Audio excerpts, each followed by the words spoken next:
Makitayo ang lahat para sa ating panalangin.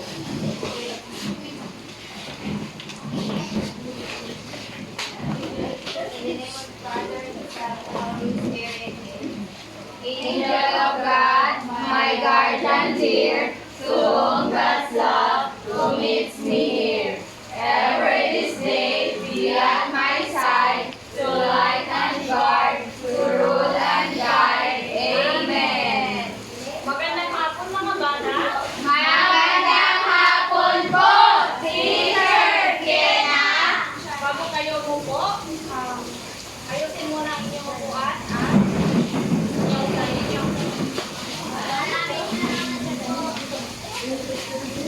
Ngayon, magitingnan sa inyo katabi kung may lumiban ba sa klase. Wala po, teacher. Teacher, dito po, teacher. Okay, basta bumalik na kayo. May missing. Ngayon, dahil wala ang lumiban sa klase, sino ang nag-aalala kung ano ang tinalakay natin kahapon? Yes, Christine.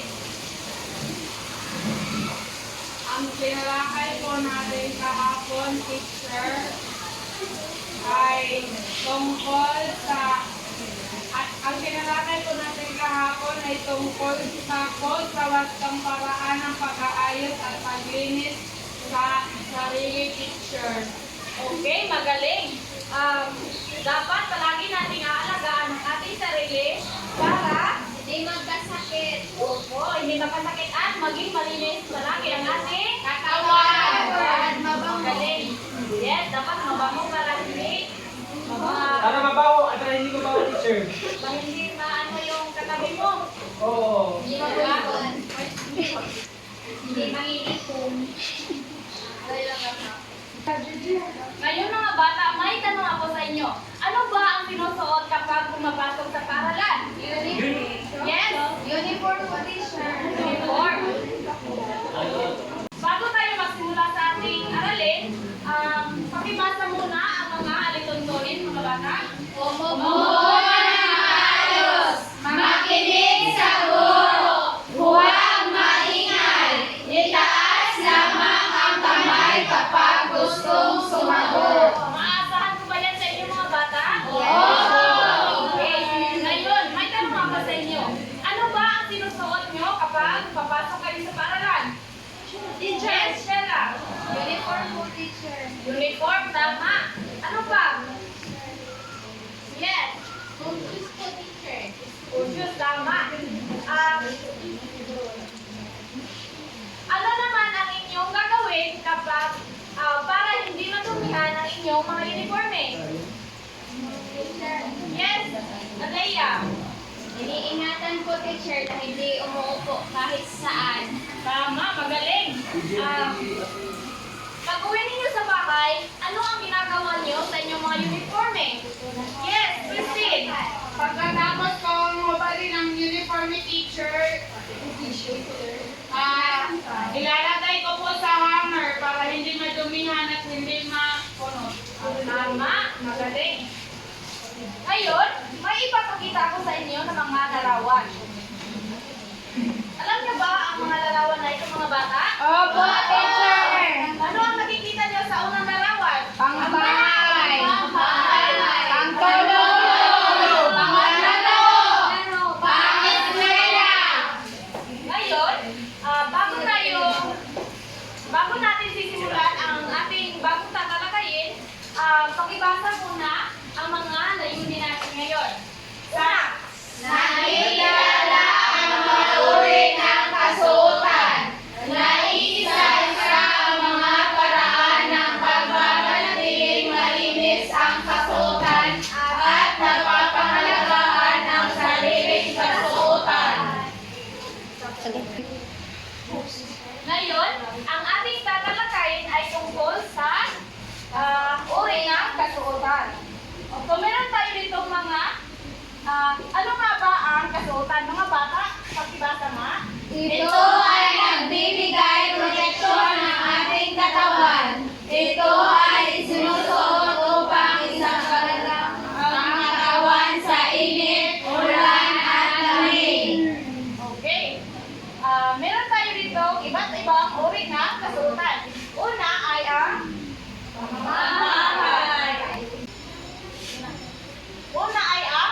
damit pambahay. Ito ay maluwang at maginhawa sa katawan tulad ng duster, shorts, t-shirts at mga lumang damit, ngunit maayos pa ang damit. Diba? Kapag nasa bahay kayo, hindi kayo susunod ng mga uniforme o panglaro. Diba dapat ganito? Kasi mas komportable kayo kapag ganito ang ating suot. Dito naman tayo sa ikalawa. Damit, pampasok sa paralan. Hindi naman tayo pumapasok sa paralan ng ganito, di ba? So, ganito ang formal na sinusuot kapag pumapasok sa paralan o pumapasok sa trabaho, naka-uniform talaga. Ang pangatlo naman ay ang damit pa kapag naglalaro tayo. O halimbawa sa mga nagbabasketball, volleyball, di ba may mga jersey na tinatawag natin jersey, di ba? Yes po, Yan, mga bata? Opo, teacher. Magaling. Ang pang-apat naman, ano yan? Pantulog. Pantulog, teacher. Jacket mo ang bahay? Okay, magaling. Kapag natutulog tayo, ganito ang sinusuot natin kasi komportable tayo ba? Ano na kapag manating teacher? Tama, teacher. Yes, yes, Christine.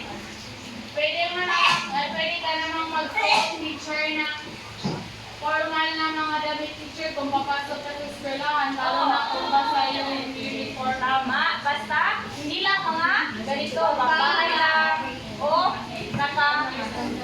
Pantulog. Tama. Yes? Teacher, paano kung walang maisusuot na magandang damit sa paralan? Mapasok. Huwag ka lang pa.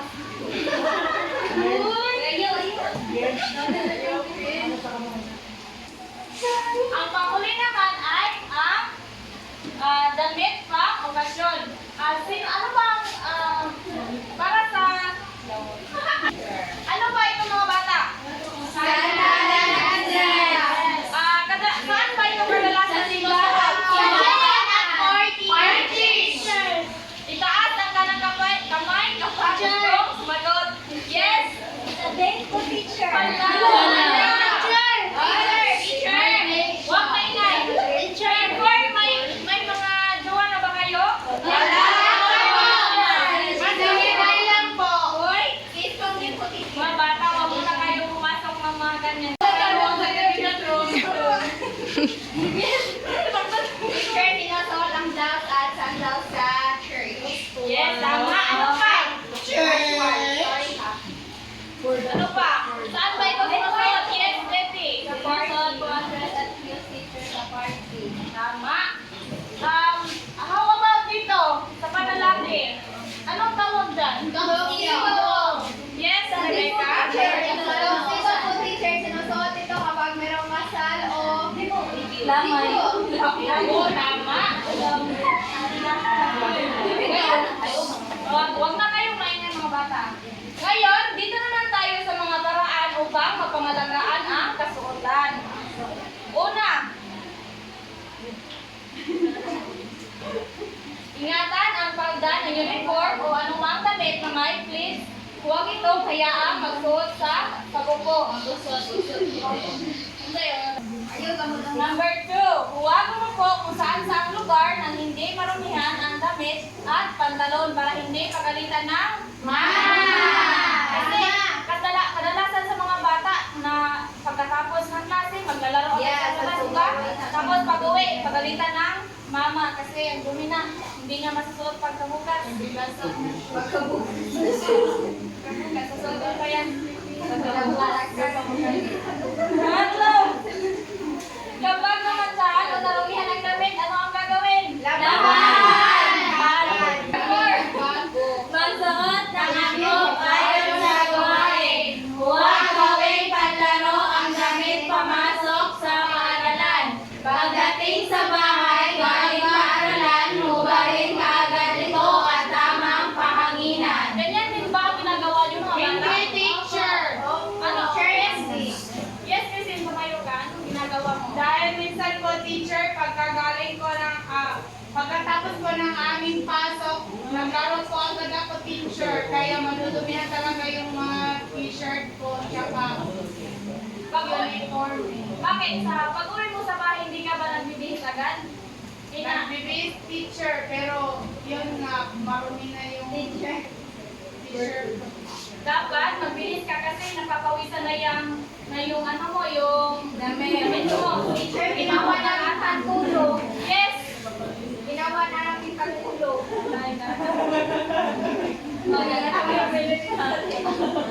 Sunod! Ugaling. Ugaling basa. Ugaling ang suot ng damit na pantulog tulad ng pajama, duster, at short. Okay, share. Ang-alim naman, huwag maingay. Ang magbasa. Kapag natastas ang laylayan ng damit, dahil ito kaagad pag-uwi sa bahay upang hindi ito lumaki. Dapat kung hindi tahiin pa kapag may mga tasgising. Pangpito. Alagaan ng Alagaan ang mga gamit sa pamamagitan ng paglagay ng mga ito sa tamang lagayan. mga bata sa inyong bahay. Okay yung mga damit nyo? Opo! Yes, Vincent?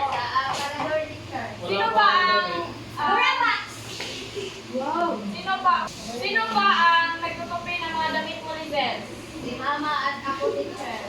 Okay, very good. Ngayon, kasi naintindihan nyo ba mga bata ang ating tinalakay ngayon? Opo! Magaling. Magkakaroon tayo ng isang activity. Hahatiin ko kayo sa 3 pangkat. Magbilang kayo dito, simula kay Jib. Wala na kayong elder. Tatlo. Pulo. Dalawa. Isa. Tatlo. Apat. Nawala. Dalawa. Three. Tatlo. One. Dalawa. Dalawa. Dalawa. Tumayo ang pangkat una. Dito. Tumayo. At pangkat dalawa. Then dito naman ang pangkat 3. Magbilang ako ng 10 dapat. Nakatago na kayo. Isa. Dalawa. Dito. 4. 5. 6. May nasa na ako ang pagkasengil.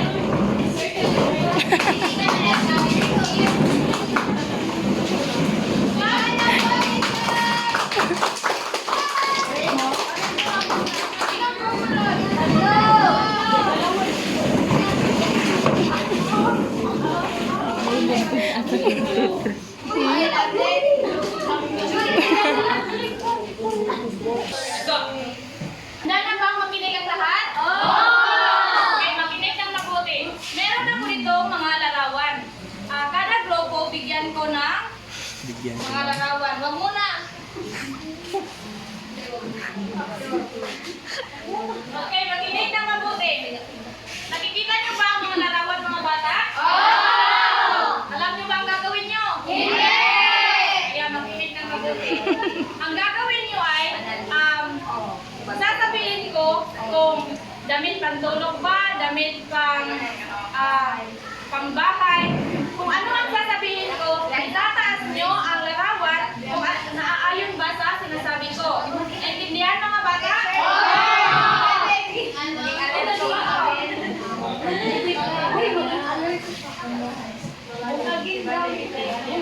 Ang larong ito ay paunahan kayo. Kung sino may unang kanon, ay magkakaroon ng puntos. Naintindihan mga bata? Hindi na ako magsasabi ng go. Pag sinabi ko, halimbawa, damit, pantulog, agad kayong ganon. Yan? Very good. Handa na ba ang lahat? Okay. Una, damit. Wala pa. Pero ako.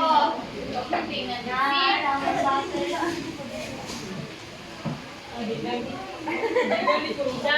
pang okasyon.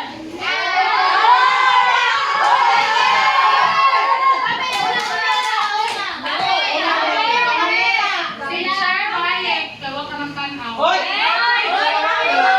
Sige, Brian pa to, Brian. Baliktad na eraser. Unang tanong. Damit. Pampasok. Sino ba? Dave, sino? Nabalin. Una. Box 3, 1. Boy. Sunod. Damit. Pambahay.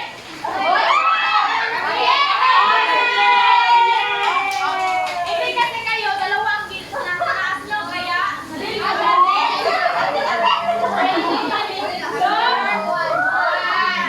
good.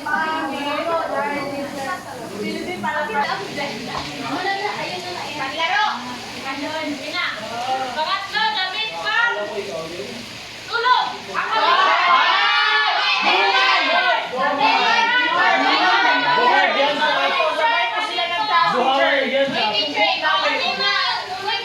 Duha ang yan sa dere, hindi mo na pwede.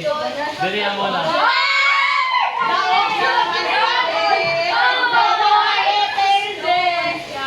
Ilang points na bang lupuan?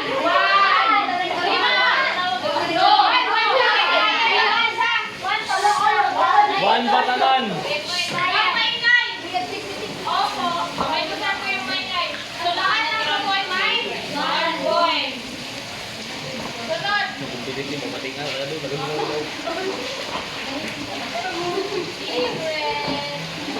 Damit pa. Laro.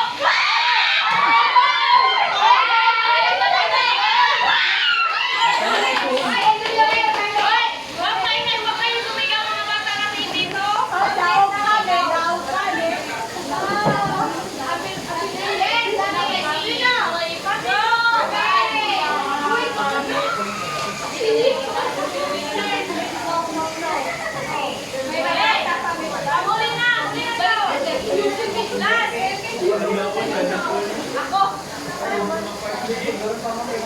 Damit bang! Uniforme! Dalawa kasi yung tinaas. Wait lang po, teacher! Unahan lang, unahan!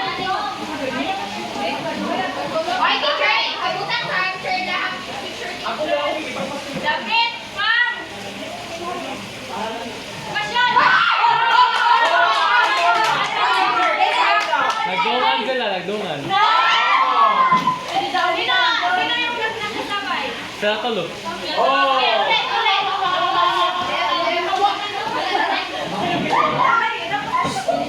Damit pang! Pasyon!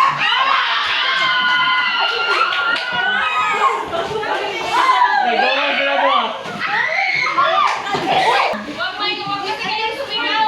Wala may labot ang dere kay. Dapat mayroon ano sumigaw? Ibig lang mo, sila nagdungan. Invalid kapag sumigaw yung grupo. Hindi na. Okay na kayo. Dapat drop to na lang. Pag yung grupo may sumigaw, wala na agad. Na. Itaas ang damit. Itaas ang damit pa pasyon. Oh, kami. So, ang panalo ay ang ilang points kayo? 3. Kayo, oh. So, ang nanalo ay okay. Bumalik na kayo sa inyong buwan.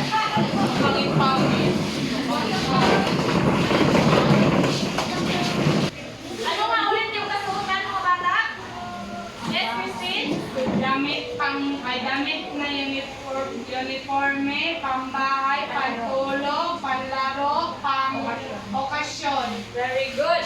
Bakit nga ba Mahalagang pag-aralan natin ang wastong pangangalaga ng ating sariling mga kasuotan. Teacher, Yes? kailangan natin malaman kung ano ang mga klase ng damit ng mga suotan na nasusuotin natin para presentable tayo kapag meron tayong pupuntahan. Tama. Ano pa? Teacher, Yes, Jean. kailangan din po na marunong tayong gumamit at marunong tayong mag-preserva ng mga damit natin para pamagamit natin po sa pamamagitan. Tama. Ngayon, dahil naintindihan na ang ating leksyon, magkakaroon tayo ng pagsusulit. Babasahin ko ang panuto, piliin ang tamang sagot. Bilugan lang ang tamang sagot. Naintindihan mga bata? Oo! Okay. Kapag sinasagutan ng papel, huwag kayong maingay.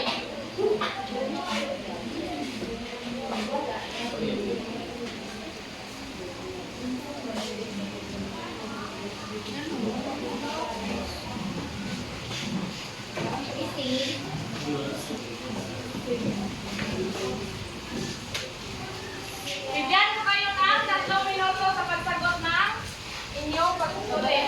Simulan na kayong mag-answer. Napa. Siya ako.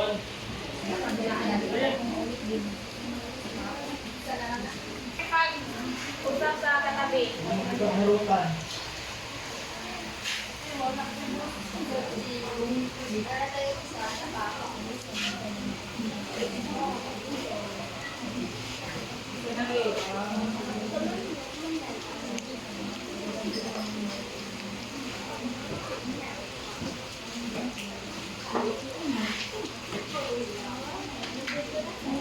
Tapos na ba lahat? Wala pa po. Anong hindi pa? Okay, take your time.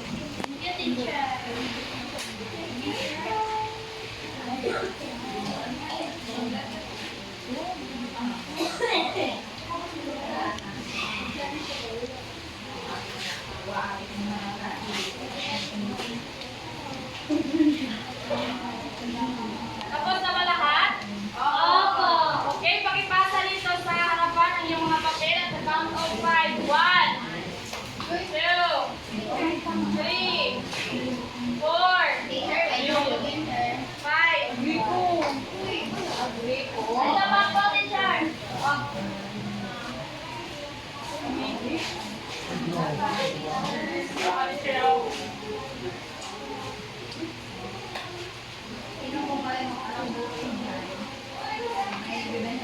Ngayon, sa inyong takdang aralin, pakisulat sa inyong takdang aralin mga bata. Kumuha kayo ng inyong kwaderno at isulat ito. Babasahin ko lang ha. Pag-uwi mo sa bahay, tingnan mo ang inyong mga pansariling kagamitan. Gumawa ng checklist na katulad ng gumawa kayo ng checklist. Tapos, pagdaan ito sa inyong mga magulang. Sulat nyo ay mga damit, mga sapatos, maruming damit, nilaban ang hinubak na panloob na damit. Yan ba mga bata? Opo! Sure? Opo.